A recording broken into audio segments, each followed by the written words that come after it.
Halloween, a night of glowing lanterns, flickering masks, and children darting through autumn streets in playful disguises. To some, it is harmless fun. To others, it carries darker connotations, a survival of pagan ritual, or even a dangerous flirtation with the occult. But as with most traditions, the truth is layered, complex, and far older than it first appears. The roots of Halloween lie not in devil worship, a term that came much later, but in the intersection of seasonal cycles, ancestor veneration, and the Christian Church's long effort to reshape older European customs. Long before it became Halloween, the peoples of ancient Europe marked the changing of the year with fire, feasting, and ritual. In Neolithic Ireland, monuments such as Newgrange were aligned to the movements of the sun, testifying to an early preoccupation with death, rebirth, and cosmic cycles. While we cannot draw a straight line from those monuments to Halloween itself, the themes they embody, darkness giving way to light, life bound to death, echo through later festivals like Samhain, the Celtic New Year. When the Romans arrived, they suppressed local priesthoods and layered their own seasonal observances, such as Feralia, a festival for the dead, and Pomona, goddess of fruits, onto the existing calendar. None of these were Halloween in the modern sense, but together they reveal a continuity. The late autumn was always a threshold, a time when communities faced the uncertainty of winter and turned to ritual to guard against its dangers. Centuries later, the Christian Church would confront these old observances. To early Christian thinkers, Celtic fire festivals and offerings to the dead were pagan and incompatible with the new faith. It was not until much later, particularly in Protestant critiques, that such practices were framed as satanic or devil worship. In their own time, they were understood simply as rival ways of marking the sacred. What we now call Halloween is the product of this long entanglement, of pagan fire rituals, Roman festivals, Christian holy days, and folk traditions carried across centuries. To understand it, we must peel back each layer: the Celtic Samhain, the Church's All Saints' Day, the persecutions of witches, and the eventual reinvention of the holiday in the modern world. To understand Halloween, we must first understand Samhain, the ancient Celtic festival that gave the modern holiday its deepest roots. The Celtic peoples, who thrived across Ireland, Britain, and much of Western Europe during the late Bronze and Iron Ages, organized life around the rhythms of the land. Their year was divided into two halves, the light and the dark. Samhain, falling at the end of October, marked the threshold between them, a time when harvest was complete, herds were brought down from pasture, and the community braced itself for winter's hardships. This was not simply a date on a calendar. Samhain was a liminal moment, a threshold. The Celts believed that on this night, the barrier between the world of the living and the other world grew porous. The spirits of the dead might return, bringing either blessing or harm. Ancestors were honored, places set at the table, offerings of food and drink left at doorways. Yet not all spirits were welcome. Restless souls, mischievous beings, or darker presences might also wander. To guard against them, fire was the central ritual. Across the hills, great bonfires blazed. Herds of cattle were driven between paired fires, a rite of purification and protection before the long winter. Families carried embers home to rekindle their hearths, binding each household to the sacred communal flame. Fire symbolized both survival and connection, to the gods, to the tribe, and to the unseen. Costumes, too, were part of this sacred night, but they were not worn for play. People disguised themselves in animal skins or masks, believing that by altering their appearance, they could confuse or repel wandering spirits. These were the earliest ancestors of Halloween costumes, not for fun, but for fear. Samhain was also a time of divination. With the year turning, the future seemed closer, more accessible. The Druids, Celtic priests, judges, and keepers of lore, used fire, bones, and natural signs to predict fortunes. In later folk memory, games with apples, nuts, and other harvest foods preserved this element of prophecy, echoing rituals once guided by the Druids. But Samhain was not a festival of joy. It was tinged with dread. Winter meant hunger, disease, and isolation. For many, it meant death. Rituals of offering and disguise reflected this reality. Families sought both to honor the dead and to shield themselves from forces beyond their control. In this way, Samhain was not only a harvest feast, but a night of tragic awareness that life and death walked hand in hand. Sacrifice has long been debated in this context. Roman sources, especially Julius Caesar in his Commentari de Bello Gallico, claimed that the Druids performed human sacrifices, even burning victims in great wicker figures. Archaeological finds of bog bodies in Ireland and Denmark, often killed in ritualistic ways, suggest that such practices did occur in some form. But whether Samhain specifically demanded human sacrifice is uncertain. What is clear is that offerings of animals, food, and sometimes lives were part of the Celtic religious system. To them, such acts were not cruelty, but necessity, binding the human community to the divine and ensuring balance through the dark season. The gods presiding over these rituals were many. Celtic religion was polytheistic, its deities tied to the land, the sun, fertility, and sovereignty. There was no devil figure in their cosmology. Death was not demonic. It was natural, inevitable, and sacred. To survive meant acknowledging it openly. Samhain embodied this acceptance, a ritualization of fear and reverence, a recognition of mortality in the face of the turning year. In many ways, Samhain was both tragedy and defiance. Tragedy because winter would claim lives no matter what rituals were made. Defiance because by lighting fires, disguising themselves, and honoring their dead, the Celts declared that their communities would endure. When we look at Halloween today, at jack-o'-lanterns glowing in the dark, at children donning masks, at the playful fright of ghosts and spirits, we are seeing distant echoes of this ancient night. The laughter may be modern, but the shadows it plays with are old. Samhain was the festival of thresholds, of endings and beginnings, of the living and the dead. And though centuries of conquest, suppression, and reinvention have passed since then, its spirit endures in the Halloween we know. When the Roman Empire expanded into Celtic lands between the 1st century BCE and the 1st century CE, it did more than conquer armies.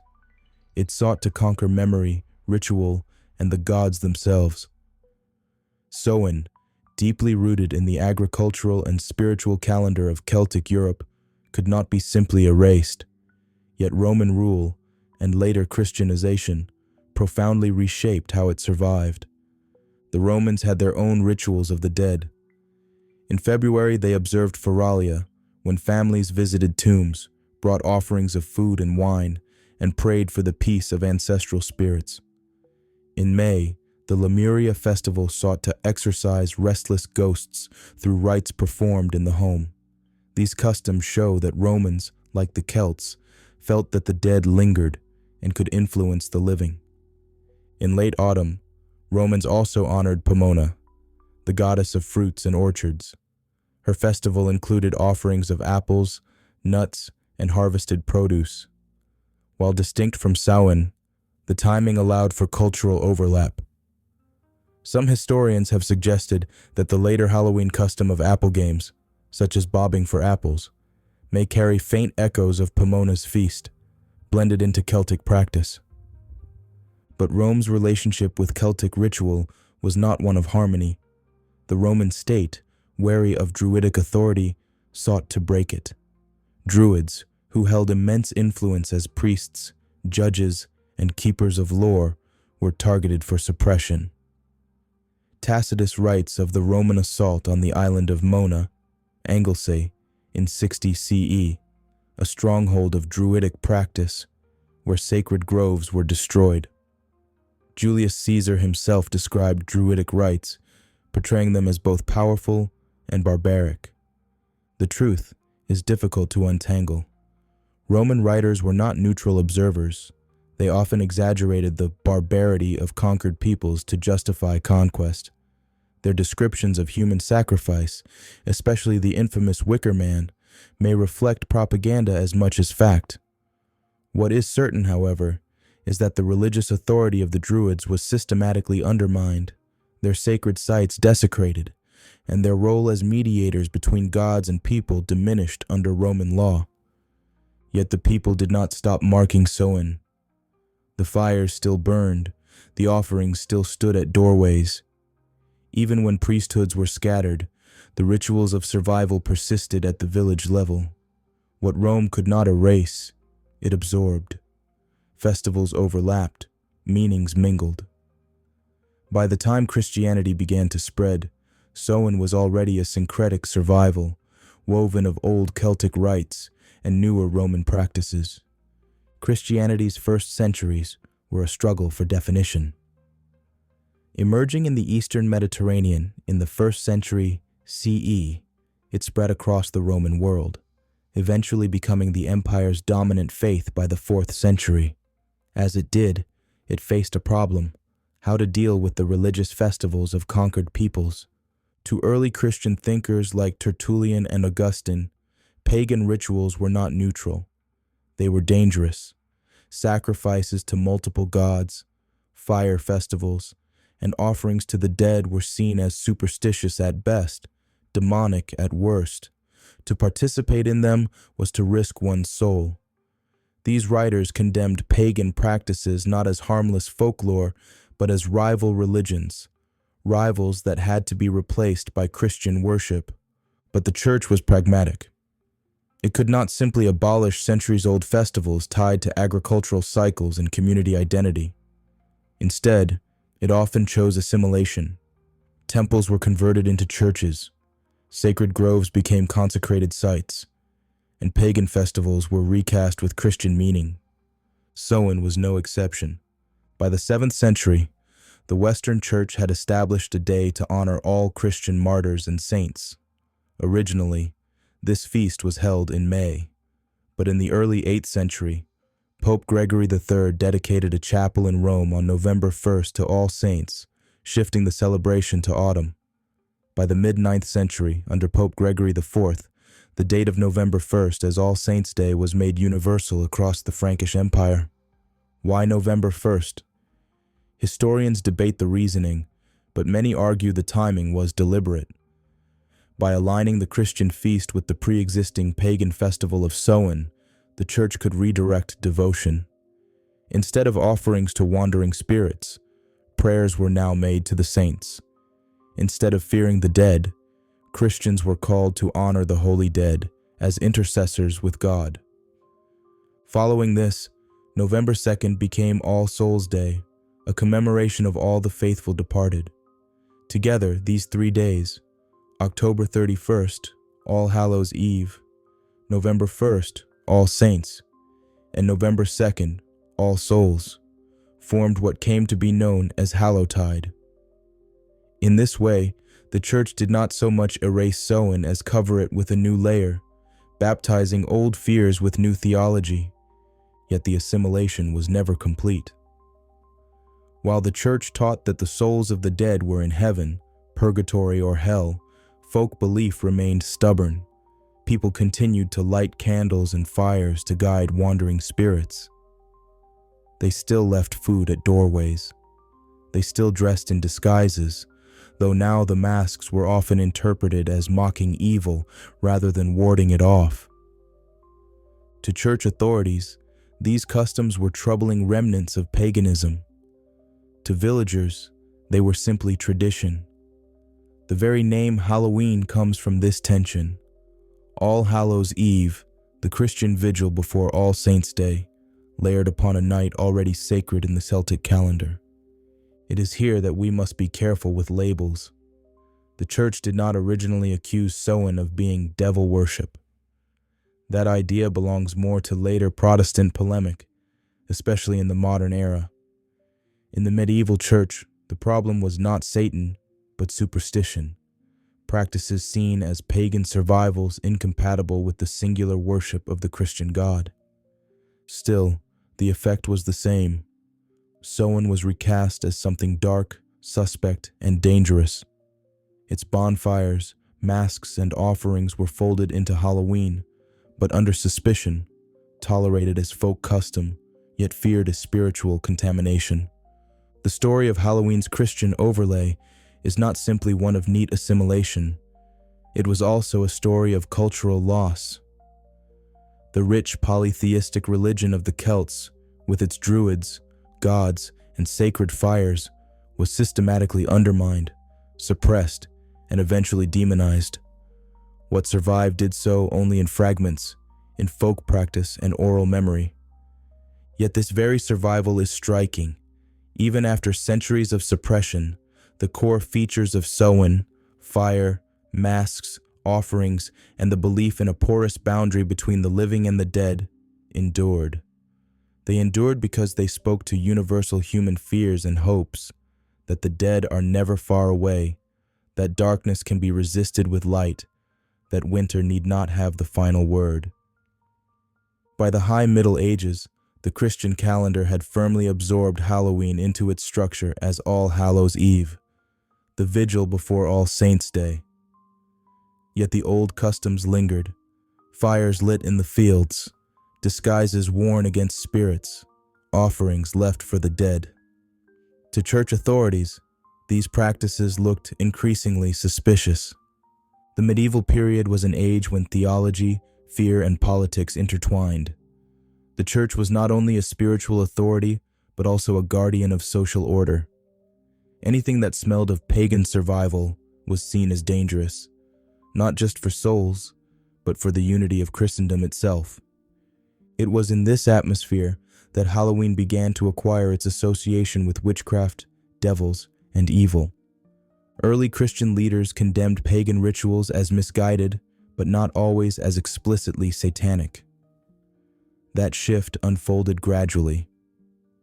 By the 12th and 13th centuries, theologians increasingly framed all non-Christian rituals as diabolical in origin: bonfires to protect the herds, masks to ward off spirits, charms for luck. What once were seen as superstitions were now denounced as contracts with the devil. This was not an accident. The medieval church developed a new, sharper theology of the devil and his agents. Where the Celts had seen gods and spirits of the land, the church saw demons. Where villagers honored ancestors, the church warned they were communing with fallen angels. Halloween, still tied to ideas of wandering souls and otherworldly presences, was a natural target. By the late Middle Ages, suspicion hardened into persecution. Between the 14th and 17th centuries, Europe was gripped by waves of witch trials. Though Halloween was not the sole cause, its association with the dead, with fire, and with disguises made it fertile ground for accusations. The notorious manual Malleus Maleficarum, The Hammer of Witches, published in 1487 by Heinrich Kramer, fanned the flames. It described witches as servants of the devil, gathering in secret, working spells, and cursing Christian communities. While not written about Halloween directly, the book shaped how people viewed any old seasonal ritual. Bonfires, charms, and masks, once harmless traditions, could now be read as evidence of witchcraft. Thousands, mostly women, were accused. Some were executed by burning, others by hanging. The fear was not only of individuals, but of festivals themselves. Nights like All Hallows Eve, when the air was thick with old custom, were seen as especially dangerous, the times when witches were thought to gather. Despite these persecutions, rural customs persisted. In Ireland and Scotland, children and adults continued the practice of guising, wearing costumes, going door to door, and performing songs or tricks in exchange for food. In England, the practice of souling developed. Poor people would go house to house on All Hallows Eve, offering prayers for the dead in exchange for soul cakes. These were acts of community and survival, but the church often looked at them with suspicion. To some priests, disguises were a mockery of the saints. To others, food left at doorways resembled offerings to the dead, too close to paganism. In the popular imagination, such activities became tied to witches who were thought to roam most freely on Halloween night. Bonfires, too, came under scrutiny. The fire, central to Samhain, was still lit in parts of the Celtic world well into the late Middle Ages, but church authorities condemned them as remnants of pagan worship. Villagers defended them as harmless fun or practical warmth. But as witch hysteria grew, even fire itself could be suspect. By the 16th century, Halloween's image had darkened. What had once been a night of reverence for ancestors became, in many minds, a night when witches flew, devils wandered, and evil was at its strongest. Protestant reformers, breaking from the Catholic Church in the Reformation, sharpened this critique. To them, the entire complex of Hallowtide, saints' days, prayers for the dead, offerings at graves, was unbiblical. Many reformers denounced Halloween not only as pagan, but as actively satanic. Thus, by the early modern period, Halloween had acquired the sinister associations we still hear today. Its costumes, fires, and offerings were no longer simply pagan survivals, but were imagined as invitations to the devil. Behind this theological framing lay immense human tragedy. The witch hunts claimed tens of thousands of lives across Europe.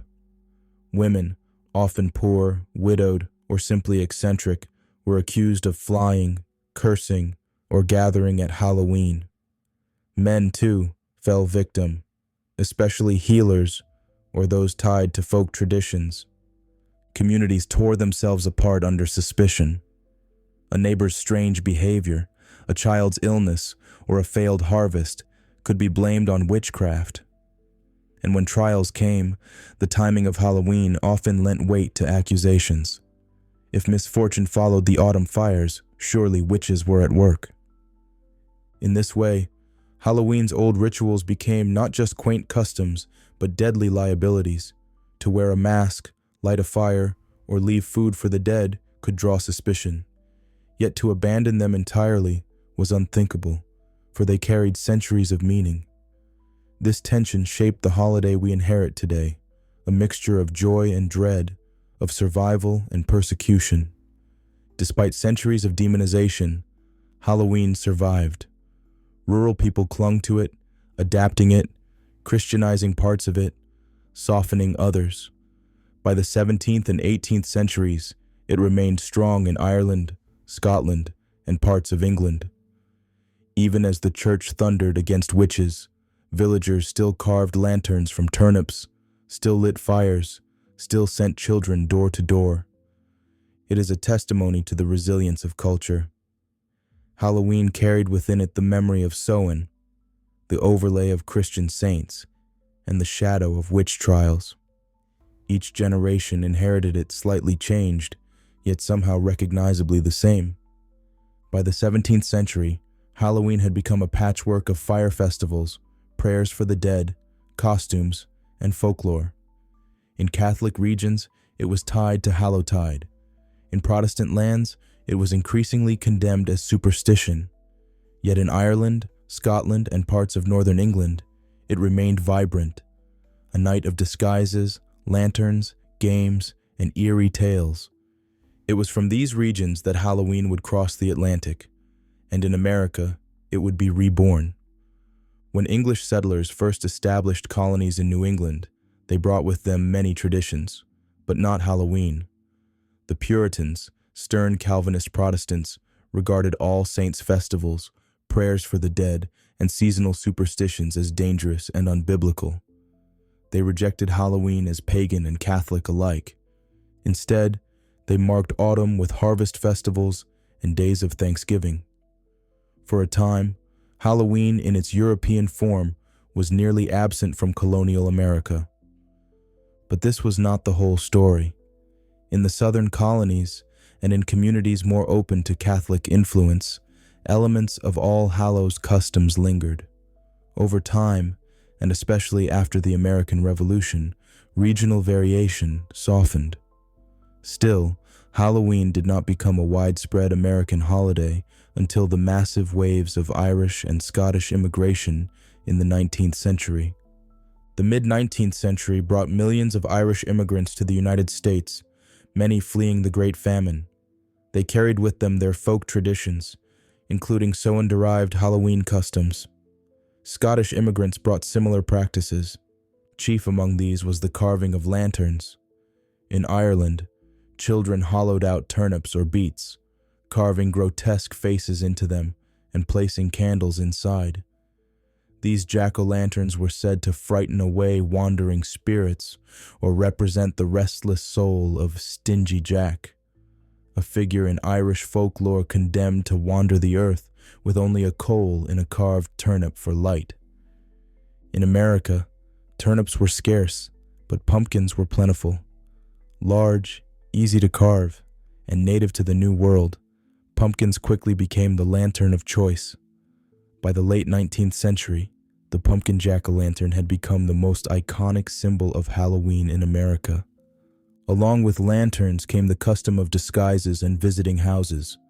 In Ireland and Scotland, children went guising, dressing in costumes and going door to door, offering songs, poems, or jokes in exchange for food. In England, the related practice of souling saw the poor go door to door on All Hallows Eve, offering prayers for the dead in return for soul cakes. In America, these customs blended into what we now know as trick-or-treating. By the early 20th century, children in costumes were going house to house, not for prayers, but for sweets. The trick, threatening mischief if no treat was given, emerged as part of the American adaptation.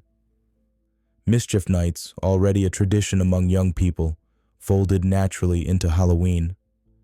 By the late 19th century, Halloween had become a fixture in American life. Newspapers described parties with games like bobbing for apples, fortune-telling, and ghost stories. Communities held parades and neighborhood gatherings. Halloween was especially popular among young people, who embraced it as a night of fun and mischief. Yet it also carried a darker edge. In some cities, vandalism, pranks, and property damage became associated with Halloween. Broken fences, soaked windows, and overturned wagons were common complaints. Communities responded by shaping Halloween into a more child-friendly holiday, emphasizing costumes, candy, and organized parties rather than wild pranks. In the 20th century, Halloween underwent another transformation. As the holiday spread across America, it became increasingly commercial. Costume companies began mass-producing outfits, first simple paper masks, later elaborate costumes for both children and adults. Candy companies promoted Halloween as a time for sales, especially as trick-or-treating grew after World War II. Hollywood also played a role. Horror films, ghost stories, and later franchises like Halloween in 1978 tied the holiday even more strongly to themes of fear and the supernatural. By mid-century, Halloween had become a major American holiday, a blend of Celtic fire festival, Christian holy day, immigrant folklore, and modern consumer culture. From America, Halloween began to spread worldwide. In the late 20th and early 21st centuries, countries as far apart as Japan, Mexico, and Australia adopted versions of the holiday, often influenced by American media. In some places, this sparked controversy, critics decrying it as cultural imperialism or a distraction from local traditions. Yet in others, it blended with existing practices. In Mexico, for example, Halloween now coexists with Dia de los Muertos, the Day of the Dead. While distinct in origin, both festivals honor the dead and use masks, costumes, and offerings. Their proximity in the calendar has allowed them to influence one another. What is striking is how much of Samhain still echoes in Halloween today. The fires became candles and pumpkins. The disguises became costumes. The offerings at the door became candy. The belief in spirits roaming the earth became ghost stories told in fun.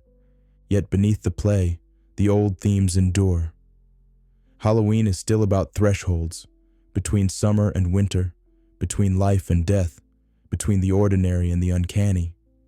It is still a night when darkness is faced with light, when fear is embraced and transformed into laughter. Halloween has walked a long road, from Celtic bonfires to American suburbs, from sacred ritual to commercial carnival.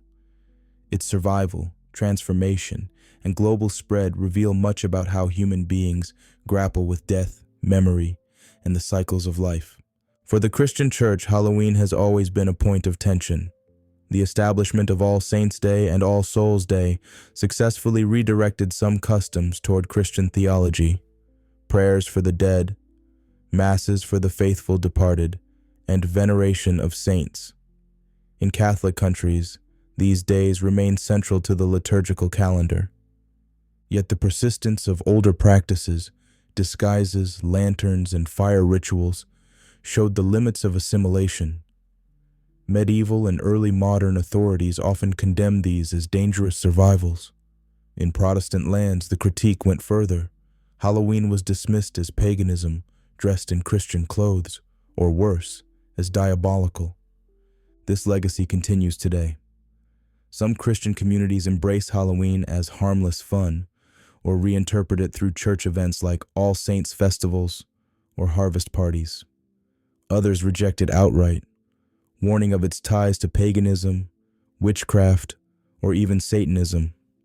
Ironically, in this rejection, they echo the rhetoric of medieval clerics who once thundered against the fires of Samhain. From another perspective, Halloween is remarkable for its resilience. Few ancient European festivals have survived into the modern age with such visibility. While its original religious meaning has been reshaped, the core themes remain recognizable. Fire, now lanterns and candles, to resist the dark. Masks and costumes to confront or confuse the otherworldly. Offerings at the door, once food for spirits, now candy for children. A sense of liminality, a night when ordinary rules bend, when the dead and living seem closer. This persistence speaks to something universal. Every culture faces the reality of death. Every community confronts the fear of winter, the uncertainty of survival, and the desire to connect with ancestors. Halloween is the Western expression of these truths, carried across centuries of change. We cannot forget the human cost of Halloween's history. The suppression of Druidic religion, the destruction of sacred groves, the persecution of witches, and the demonization of folk practices reflect a long history of cultural loss. Entire ways of life were branded evil and erased. Thousands were executed under suspicion of practicing rites tied to this season. Yet the tragedy also highlights the resilience of ordinary people. Despite fear and persecution, communities kept lighting fires, kept wearing masks, kept telling stories. Halloween endured because it was not just ritual. It was survival, memory, and identity. In the 21st century, Halloween is celebrated around the world as a festival of costumes, candy, and horror films. But debates remain. Some see it as commercial excess, divorced from meaning. Others view it as dangerous, a gateway to occultism. Still others celebrate it as a chance to reconnect with old traditions, honoring ancestors, and remembering the cycles of life and death. In recent years, there has been renewed interest in the pagan origins of Halloween. Neo-pagan and Wiccan communities often reclaim Samhain as one of the great festivals of the year, a sacred time to honor the dead and the turning of the seasons. For them, Halloween is not merely a cultural curiosity, but a spiritual revival. Meanwhile, popular culture continues to shape Halloween's image. Films, television, and social media reinforce its associations with ghosts, monsters, and playful fear. Children anticipate candy, adults throw costume parties. The holiday has become at once sacred, secular, commercial, and global, a truly unique survival of Europe's ancient spiritual imagination. Halloween's legacy is not one thing, but many.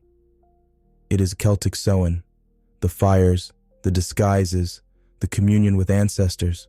It is Roman Feralia and Pomona, layered into autumn observances. It is Christian All Hallows Eve, sanctified as a vigil for saints and souls. It is medieval witch trials and tragic persecutions. It is Irish and Scottish folklore, carried across the Atlantic. It is American Reinvention, pumpkins, candy, and suburban streets alive with costumes. Above all, it is a testament to cultural endurance. Traditions can be suppressed, demonized, or commercialized, yet still they persist.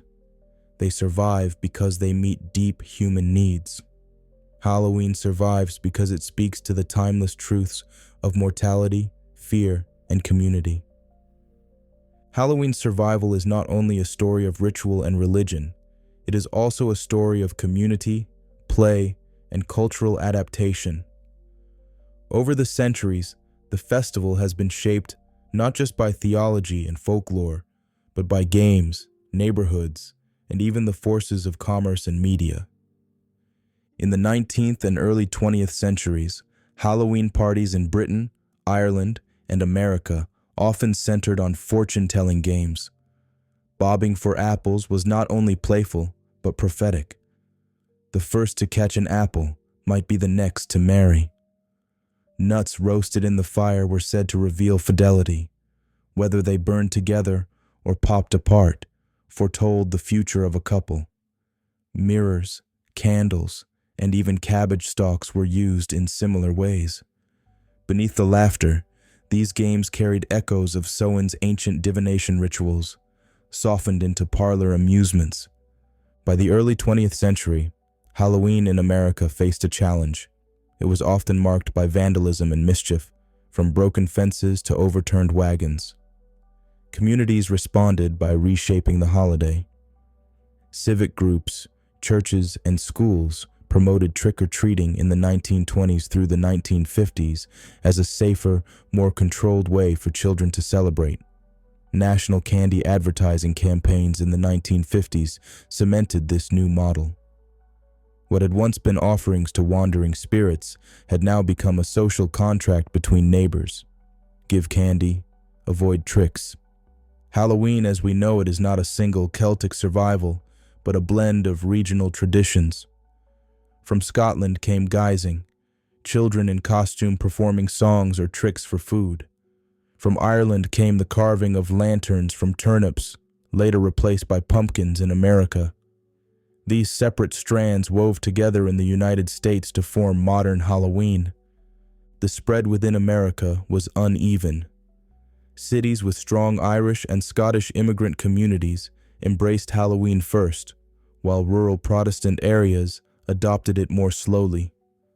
By the mid-20th century, however, it had become a truly national holiday, stretching from urban neighborhoods to suburban streets. Halloween's modern face, costumes, candy, pumpkins, is most visible in the English-speaking world. But its Catholic counterpart, Hallowtide, remains central in Europe and Latin America. In Spain, Poland, Italy, and much of Latin America, November 1st and 2nd are marked with cemetery visits, prayers, and offerings for the dead. In Mexico, Dia de los Muertos blends Catholic liturgy with pre-Hispanic traditions, creating a vibrant festival of remembrance. In the 21st century, Halloween has gone global. In Japan, it is celebrated less with door-to-door candy and more with elaborate street cosplay. In South Korea, it thrives in urban nightlife. In Germany, Halloween imagery often mingles with older festivals like Walpurgisnacht. In Australia, it has become increasingly popular among younger generations, despite occasional resistance as a foreign import. Each region adapts Halloween to its own cultural rhythms, proving its flexibility as a global festival. It is worth pausing to note that much of what we know about pre-Christian Samhain comes from medieval Irish manuscripts written centuries after Christianization. Texts like the Annals of the Four Masters or stories in the Ulster Cycle preserve fragments of older belief filtered through monastic pens. Scholars caution that we cannot reconstruct Samhain perfectly, yet the consistency of themes, fire, liminality, spirits, and offerings across both folklore and archaeology suggests that Halloween truly does preserve the essence of this ancient turning point. The Halloween we know today is also a product of commerce and media. The candy industry, especially in the mid-20th century, promoted Halloween as a candy-centered holiday, pouring millions into advertising campaigns. Costume companies followed suit, transforming handmade disguises into mass-market products. Popular culture gave Halloween a new mythology. The 1966 television special It's the Great Pumpkin, Charlie Brown established Halloween as a mainstream family event. In 1978, John Carpenter's film Halloween transformed the holiday into a stage for modern horror, influencing decades of cinema. From haunted houses to slasher films, Halloween became not just a night of tradition, but a season of entertainment. All of these layers, Celtic fire, Christian saints, witch fears, immigrant traditions, candy companies, horror films, combine into Halloween as we know it. It is at once solemn and playful, ancient and modern, local and global. Its survival shows how traditions adapt, shifting in meaning yet retaining their core symbols. And so, Halloween is no simple carnival of candy and costumes. It is a festival with roots in fire and blood, in tragedy and survival, in saints and spirits.